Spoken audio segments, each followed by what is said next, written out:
So yun, another day, another satisfied customer. Dito nga pala ang ating client.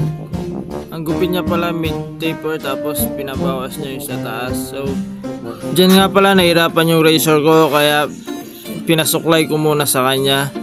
So yun, sa mga nag-ano dyan, ngayon lang ako nakapag-upload. Kasi nga busy ako sa aking buhay, sa aking life, at sa aking mga ginagawa. At estudyante rin kasi ako. So yun, diyan nga pala natapos na siya nagsuklay, at sinuggest ko sa kanya dyan kung ano ang mas maganda na gagawin ko sa kanyang buhok.